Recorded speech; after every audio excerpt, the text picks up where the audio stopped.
नमस्कार।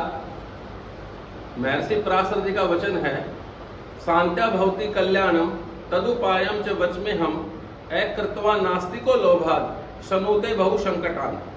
अर्थात मैं जो भी शुभ अशुभ योग होते हैं उनके संदर्भ में सभी का शांति विधान बतलाता हूँ, जिससे कि मनुष्य उस शांति विधान को करने के पश्चात कल्याण को प्राप्त होता है। लेकिन जो नहीं कराते उसके बारे में उन्होंने कहा कि नास्तिको लोभाद, जो नास्तिक है और जो लोभवश जो शांति विधान नहीं कराएंगे, शनुते बहु संकटान, उन्हें बहुत सारे संकटों का सामना करना पड़ेगा। आज हम बात करते हैं शांति विधान की। शांति विधान वास्तव में देखा जाए तो दो प्रकार का है। एक है सामान्य शांति विधान, दूसरा है विशेष शांति विधान।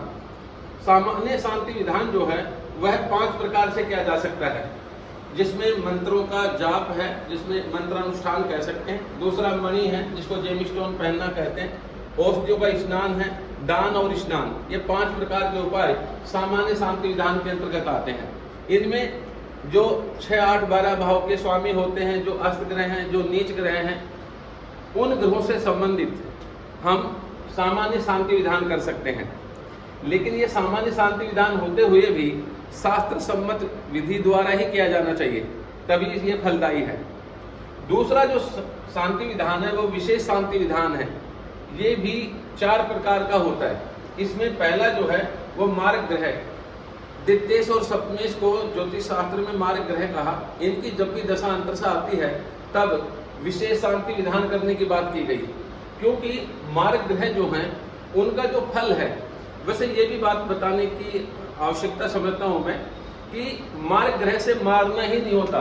मार्ग ग्रह का फल मात्र मृत्यु नहीं है, क्योंकि जिनको शास्त्र की जानकारी नहीं वह मात्र इसी शब्द को लेकर के चलते हैं। महर्षि पराशर जी स्वयं कहते हैं मार्ग ग्रह जो है वह 8 प्रकार का मार्ग फल देता है। उनका वचन है, व्यथा भयम दुखम लज्जा रोगस शोकस तथैव च मृत्युर च अपमानम च मृत्युर अष्टविध स्मृतम। अर्थात व्यथित होना, दुखी होना, रोग होना, शोक होना, अपमान होना, लज्जित होना और मरना आदि जो 8 प्रकार के जो फल हैं वो मृत्यु तुल्य कष्ट देने वाले फल हैं। और वास्तव में इसमें 2 जो फल हैं वो तो कभी किसी को मिलने नहीं चाहिए। पहला है अपमान और दूसरा है लज्जित होना यानी लज्जा। ये 2 फल जो हैं वो बहुत ही नेगेटिव माने गए हैं। तो इसलिए मार्ग ग्रह की जब दशा आती है तो कौन सा फल मिलेगा? क्या कोई हमारे पे दोषारोपण होगा जिससे हमारी प्रसिद्धि है, जो हमारा स्टेटस है, उसको हानि होगी, या घर में किसी की मृत्यु हो जाएगी जिसके कारण से शोक होगा? तो 8 प्रकार की मृत्यु बतलाई गई है महर्षि पराशर जी के अनुसार। उनमें से कोई एक प्रकार का फल मिलता है, उसका शांति विधान विशेष शांति विधान के अंतर्गत आता है, इसलिए उनको एक कैटेगरी में रखा। हमेशा आप देखेंगे कि जब भी हम शास्त्र का अवलोकन करते हैं तो जब दशा अंतरदशा का फल बताया जाता है तो हमेशा वहां पर 2 और 7 भाव के स्वामियों को मार्ग ग्रह कह करके और वहां पर उनका शांति विधान विशेष रूप से लिखा गया है। इसलिए ये एक जो है विशेष शांति विधान के अंतर्गत आता है। इसका शांति विधान जब भी इन ग्रहों की दशा अंतरदशा है तो अवश्य करना चाहिए। दूसरा जो है वह अनिष्टकारक योग होते हैं, जैसे बालारिष्ट, योगारिष्ट, अल्पायु आदि आदि। यहाँ पर भी एक बात कहने की है कि हम सब लोग ये मानते हैं कि जो आयु है वो 3 ही प्रकार की होती है, जिसमें हम अल्पायु, मध्यम आयु या दीर्घायु को ही मानते हैं। लेकिन शास्त्र को अगर हम पढ़ते हैं, उसका चिंतन और मनन करते हैं, तब हमें मालूम पड़ता है कि आयु भी हमारे यहाँ पर 7 प्रकार की होती है। पहली जो आयु है उसका नाम है सद्योरिष्ट। इसमें मात्र 1 वर्ष तक की ही आयु हुआ करती है। दूसरी आयु जो है उसका नाम है बालारिष्ट। ये जो बालारिष्ट है ये मात्र 12 वर्ष तक की ही आयु हुआ करती है। और तीसरी है योगारिष्ट। योगारिष्ट जो आयु है इसकी जो अवधि है वो 20 वर्ष तक होती है। और उसके बाद 4 नंबर पे हमारे पास आती है अल्पायु। इसकी जो अवधि है शास्त्रकारों ने 32 वर्ष तक मानी है। और उसके बाद में है हमारी मध्यम आयु, ये 64 वर्ष तक मानी है। और उसके बाद में हमारी दीर्घायु है और वो 100 वर्ष तक मानी है, और इसके बाद बियॉन्ड 100 वर्ष से अधिक जाए तो उसका नाम है अमित आयु। 100 वर्ष से अबोव अगर है, ऊपर जाता है, तो उसको उन्होंने कहा अमित आयु है। तो 7 प्रकार की आयु होती है। कौन सी आयु? तो हमारे यहाँ पर जो बात की गई बालारिष्ट और योगारिष्ट, इन दो चीज, इससे ऊपर की जो आयु है, इसके संदर्भ में शांति विधान की बात है। ये विशेष शांति विधान के साथ साथ इसमें दान भी जुड़ जाता है। ये 2 चीजों का समावेश होता है, हमें दान भी करना होता है और साथ में विशेष शांति विधान भी करना होता है। ऐसा करने से मानते हैं कि अनिष्ट कारक जो भी योग होते हैं उनसे संबंधित जो अशुभ फल है वो जातक को नहीं मिलता और आयु की बढ़ोतरी करने वाला है।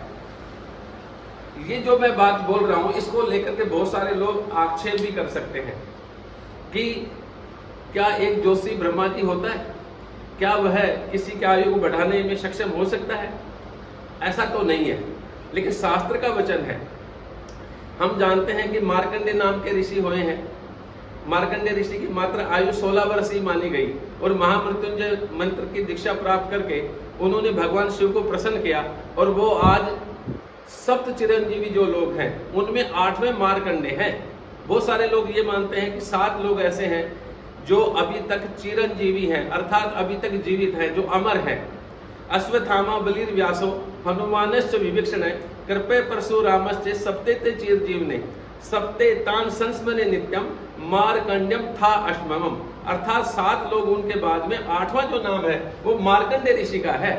तो इसलिए शांति विधान काम करते हैं।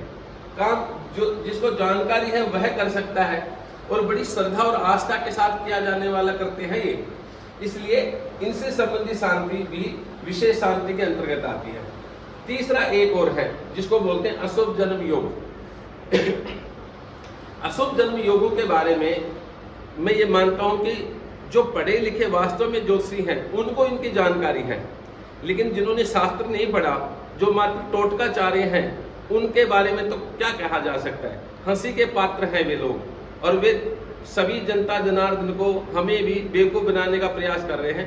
नए नए बच्चे जो हैं वो करोड़पति बनने के चक्कर में उनके बातों को मान लेते हैं, क्योंकि श्रद्धावान है, आस्थावान है, अपने हाथ पे 896 लिख के करोड़पति बनने की कोशिश करते हैं। ऐसे लोगों से बचने की आवश्यकता है, क्योंकि अशुभ जन्म योग अगर जन्म पत्र में व्याप्त है तो होगा क्या कि कुंडली में बनने वाले जितने भी शुभ योग हैं वे निष्फल हो जाते हैं। वचन है अथा अन्यत संप्रक्षामि सुलग्नेषु गृहेष्वपि यदन्य काणे नापि भवे जन्म अशुप्रदम। महर्षि पराशर जी मैत्रेय को कहते हैं कि हे मैत्रेय, अब मैं उन ग्रह योगों को और के बारे में आपको बतलाता हूं जिनमें से कोई एक भी योग अगर जन्म पत्री में विद्यमान है तो शुभ लगन और शुभ ग्रह योगों में उत्पन्न होने के बावजूद भी जातक अपने वक्ष्यमाण कारणों से अशुभ फल को प्राप्त होता है। उन्होंने वहां पर कहा दर्शे कृष्ण चतुर्दश्याम विष्ण्याम सोदर्भे तथा पितृभे सूर्य सक्रांतो पाते अर्केन्दु ग्रहे तथा व्यतिपातादि दुर्योगे गंडान्ते त्रिविधे अपि वा यम घंट ममे दग्ध योगे त्रितर जन्म च प्रस्वस्य विकारोपि गेयम जन्म अशुप्रदम तुला अर्के साप श्री से च ननाम जन्म अशुप्रदम। अर्थात ये जो अशुभ योग हैं जिनमें से अमावस्या का जन्म है, कृष्ण पक्ष की चतुर्दशी का जन्म है, विष्टि जिसको हम भद्रा कहते हैं, विष्ट्याम दारिद्रम भवेत, विष्टि करण में हो तो दरिद्रता होती है, पिता और पुत्र का एक ही नक्षत्र में जन्म होना, माता और पुत्री का एक ही नक्षत्र में जन्म होना, 2 सगे भाइयों का एक नक्षत्र में जन्म होना, 2 सगी बहनों का एक नक्षत्र में जन्म होना बहुत ही अनिष्टकारक होता है। दोनों में से एक ही जीवित रहता है या दूसरे को बहुत ही ज्यादा हेल्थ की बड़ी बड़ी प्रॉब्लम होती है। तो एक व्यक्ति की जन्म पत्री देख करके एक एस्ट्रोलॉजर कैसे बता सकता है? इसलिए ये बातें कही गई कि जो ज्योतिषी है वो देखे कि अगर किसी की जन्म पत्री हम देखते हैं और उसमें कोई भी हेल्थ की प्रॉब्लम नजर नहीं आती, लेकिन बच्चे को हेल्थ की प्रॉब्लम चल रही है, तो पता करें कि उसके पिताजी की जो है वो जन्म लगन क्या है, उसका जन्म नक्षत्र क्या है। कहीं उसमें तो उसका जन्म नहीं हुआ, पिता और पुत्र का एक नक्षत्र में तो जन्म नहीं है, या उसका कोई भाई है तो क्या उसका वही सेम जन्म नक्षत्र तो नहीं है, क्योंकि प्रॉब्लम वहां से आ रही है। इसलिए अशुभ जन्म योगों का शांति विधान करना परम आवश्यक है। वास्तविकता यह है कि कालसर्प दोष आदि तो ज्योतिष शास्त्र के मानक ग्रंथों में लिखे ही नहीं मिलते, पितृ दोष कहीं भी लिखा नहीं मिलता। ये मैंने पहले भी कई बार कहा है, पितृ श्राप होता है। जिसका एक ही कारण है, हमने यहाँ पर चौथे नंबर पे श्राप दोष लिखा, इसलिए संतानहीनता ही इसका फल है। इससे स्वास्थ्य पे कोई दिक्कत नहीं आती, ना धन संपदा की कोई दिक्कत आती, अन्य चीजों पर किसी भी प्रकार का कोई भी कुप्रभाव श्राप दोष के कारण नहीं होता। मात्र एक ही प्रभाव है, उसका नाम है संतानहीनता। क्योंकि शास्त्र का वचन है पुत्रस्य गतिर्नास्ति शास्त्रेषु श्रूयते मुने, हे मुनिवर, हमने ऐसा सुना है, ऐसा शास्त्र कहता है कि बिना पुत्र के सदगति नहीं होती। तो वो श्राप दोषों के कारण होता है। और ये श्राप दोष भी एक नहीं होते, हमने पहले भी कहा था 7 श्राप दोष होते हैं। इसमें पिता का है, माता का है, बहन का है, ब्राह्मण का है, सर्व श्राप आदि होते हैं। तो उनके कारण जो है दिक्कत होती है, संतानहीनता होती है या नर संतान नहीं होती। तो ये जो 4 प्रकार हैं जो विशेष शांति विधान के अंतर्गत आते हैं, इनकी शांति विधान करने से इनसे संबंधित जो भी कुफल है जो जातक को मिल रहा है वह दूर होता है और व्यक्ति कल्याण को प्राप्त होता है। ये मेरा वचन नहीं है, ये शास्त्र, हमारे शास्त्र का वचन है, हमारे ऋषि मुनियों का वचन है। और वास्तविकता है कि बहुत बार हमने करके देखा है और उसके जो फल हैं वो बड़े शानदार मिले हैं। तो श्रद्धा और आस्था से किया जाने वाला काम है। तो शांति विधान ज्योतिष शास्त्र के अंतर्गत आने वाला प्रमुख विषय है और इस विषय को नकारा नहीं जा सकता। तो जो लोग भी ये कहते हैं कि शांति विधान नहीं होता, तो ऐसे लोगों को मैं क्या कहूँ कि मूढ़मती लोग हैं, मूर्ख हैं, सिर्फ ये मानते हैं कि शास्त्र जीवन में घटने वाली घटनाओं के बारे में तो बतलाता है, लेकिन उनसे उपाय के संदर्भ में कुछ भी बात नहीं कहता। ऐसा कैसे संभव है?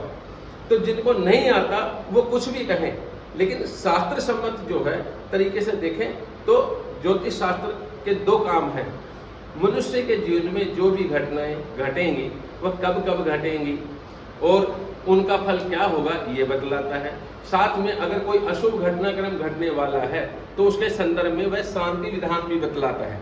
और वह शांति विधान जो है वो 2 प्रकार का है। पहला सामान्य शांति विधान है जो 5 प्रकार से किया जाता है, और जो विशेष शांति विधान है उसमें 2 चीजें होती है। जहाँ मंत्र अनुष्ठान देवताओं का हुआ करता है वहीं पर दान का भी महत्व आ जाता है। और इन सभी अनुष्ठानों को 5 प्रकार का क्रम है जिससे किया जाएगा। सबसे पहले जप होगा, फिर उसके 10 हवन होगा, फिर मार्जन, तर्पण और ब्राह्मण भोजन और दक्षिणा। ये चीजें करने से इनका सुफल जो है वो हमें प्राप्त होता है। धन्यवाद।